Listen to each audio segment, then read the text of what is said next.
Selamat datang di channel saya Serangga Gatal. Jangan lupa di subrek, like and share. Mimin doakan semoga kita sehat semua. Oke, kita mulai.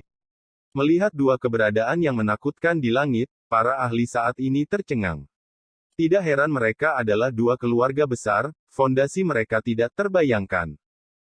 Dua keluarga besar, siapa yang tahu berapa banyak kartu truf yang mereka simpan? Iblis bayangan dan dewa spiritual angin salju bertarung. Pada saat itu, semuanya dalam keadaan kacau saat langit menjadi gelap. Beberapa jumlah palu es kental ditembakkan ke arah iblis bayangan. Setan bayangan tidak akan menerima serangan itu dengan berbaring.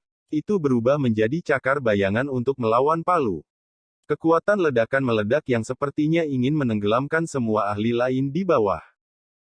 Jenis kekuatan ini bukanlah sesuatu yang dapat ditahan oleh pejuang peringkat emas dan spiritualis iblis, jadi mereka semua mundur dan melihat dari jauh. Kekuatan dewa spiritual angin salju sedikit lebih kuat dari iblis bayangan. Badai salju yang dipenuhi langit bergulung ke arah iblis bayangan, suhu dingin menyebabkan tubuh iblis bayangan menjadi kaku karena tertutup lapisan es. Dewa spiritual angin salju seperti dewa kuno, bagian bawah tubuhnya berada di dalam badai salju, fisiknya besar dan kokoh, seperti gunung. Itu membuat gerakan menebas dengan kapak esnya, menciptakan bila angin yang berputar dan tidak ada habisnya. Di bawah serangan dewa spiritual angin salju, iblis bayangan mengeluarkan jeritan menyedihkan saat perlahan didorong mundur. Wajah para tetua peringkat Black Gold semuanya sangat tidak sedap dipandang. Mereka awalnya berpikir bahwa iblis bayangan yang mereka panggil akan cukup untuk menekan para ahli lain dari keluarga lain. Namun, mereka tidak pernah menyangka Yesiu akan memanggil penjaga keluarga angin salju, dewa spiritual angin salju. Kekuatan menakutkan dari dewa spiritual angin salju benar-benar menekan iblis bayangan. Sudah berapa tahun, sebelum mereka semua berpikir bahwa dewa spiritual angin salju hanyalah sebuah legenda. Ketika Nili melihat gunung seperti dewa spiritual angin salju, dia menahan langkahnya dan berkata, "Aku bertanya-tanya mengapa Yesiu tidak membuat persiapan sebelumnya dan memulai arai 10.000 binatang iblis saat pertempuran dimulai. Mereka sudah siap." Keluarga angin salju benar-benar tidak sederhana. Nili masih bisa samar-samar mengingat apa yang terjadi di kehidupan sebelumnya ketika kota Glory dihancurkan, dia pernah melihat dewa spiritual angin salju dari jauh. Kecuali di kehidupan sebelumnya, meskipun dewa spiritual angin salju adalah eksistensi yang kuat, itu masih ditelan oleh gerombolan binatang iblis yang tak ada habisnya. Alasan mengapa Yesiu tidak memulai arai 10.000 binatang iblis adalah karena dia memilih dewa spiritual angin salju.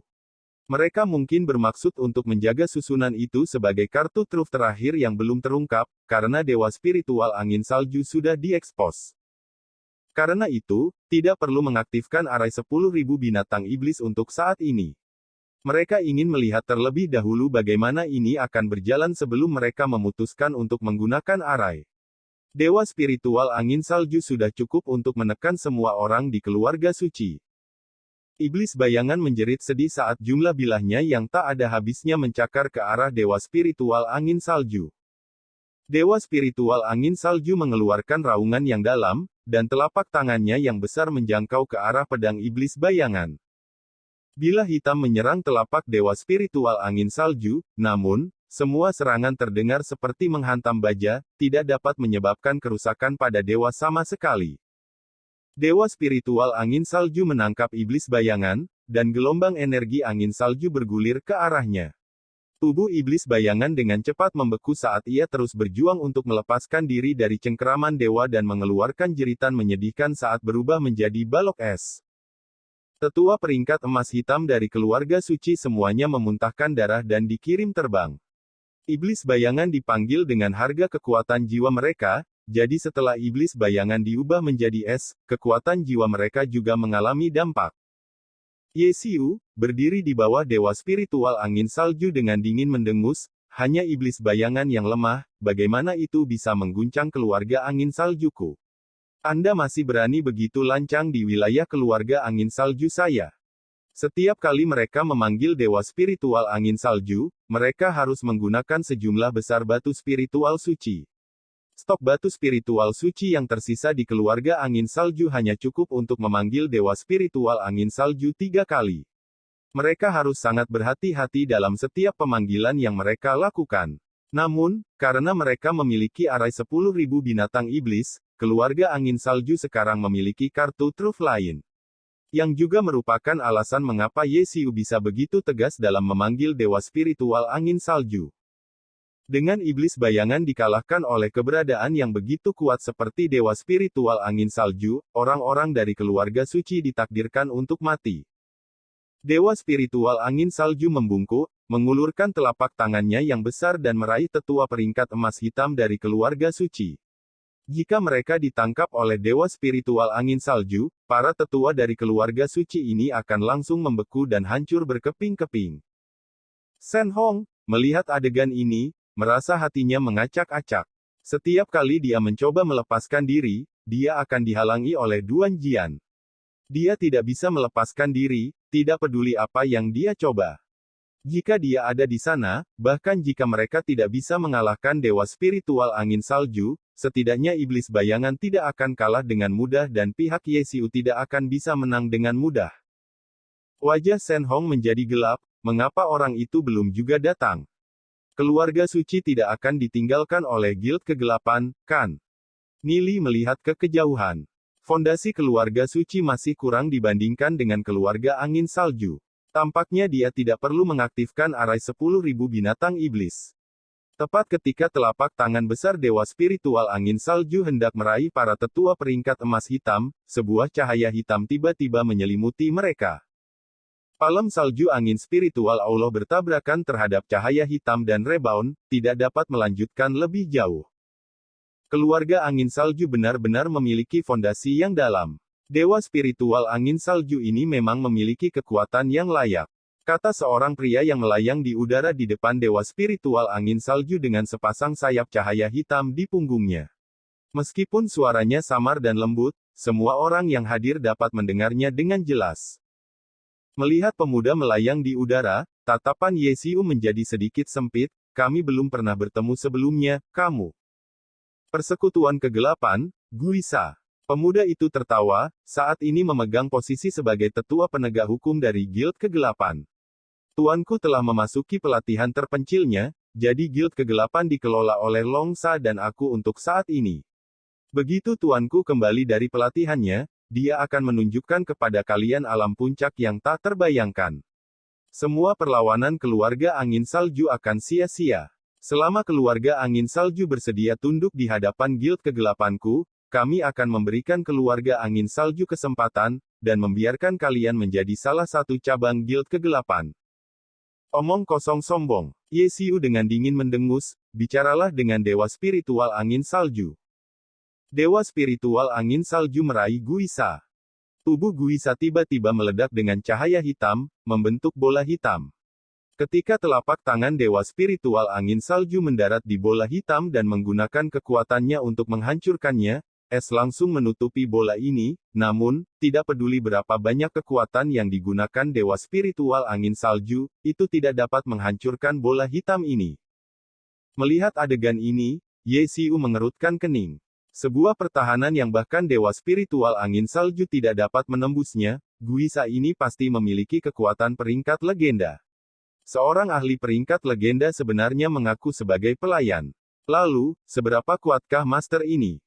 Membasmi cabang Guild Kegelapanku dan bahkan membalikkan sarang keluarga suci, sepertinya keluarga angin salju benar-benar lebih sulit untuk dihadapi daripada yang kubayangkan, namun, tawaran saya tetap berlaku.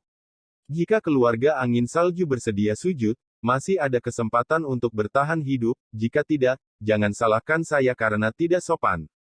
Guisa dengan dingin mendengus, perlahan mengangkat tangan kanannya ke arah dewa spiritual angin salju. Dia mengeluarkan geraman rendah, dan nyala api hitam meledak dari telapak tangannya yang berhadapan dengan salju yang menggigit dewa spiritual angin salju. Api perlahan mengambil alih, dan perlahan-lahan menekan dewa spiritual angin salju. Hanya dewa spiritual angin salju yang lemah, namun kamu masih berani menghadapiku. Guisa mendengus dingin saat dia berdiri di udara. Tubuhnya memancarkan aura menakutkan yang tak tertandingi. Bahkan Dewa Spiritual Angin Salju tidak dapat menahannya. Guisa ini sebenarnya cukup kuat untuk tingkat puncak seperti itu. Lalu, bagaimana dengan Master Sejati Guild Kegelapan? Keberadaan mengerikan macam apa itu? Pada saat ini, para ahli dari berbagai keluarga benar-benar terkejut. Kekuatan Guisa yang kuat telah mengintimidasi mereka. Orang harus tahu bahwa bahkan Dewa Spiritual Angin Salju adalah seseorang yang bahkan Lord Yemo tidak bisa melawan, dan dia sudah mencapai puncak peringkat legenda. Mungkinkah Guisa ini juga merupakan eksistensi puncak peringkat legenda? Dengan kekuatannya yang luar biasa, menghancurkan kota Glory mungkin tidak menjadi masalah. Ye Xiu mengerutkan alisnya. Meskipun dia bisa merasakan ada sesuatu yang tidak beres, dia tidak bisa mengatakan apa itu. Kekuatan yang diperlihatkan Guisa yang melayang ini memang menakutkan. Karena Guisa memiliki kekuatan yang mengerikan, menambahkan Raja Iblis, mengapa mereka tidak langsung menghancurkan kota Glory? Apa alasannya?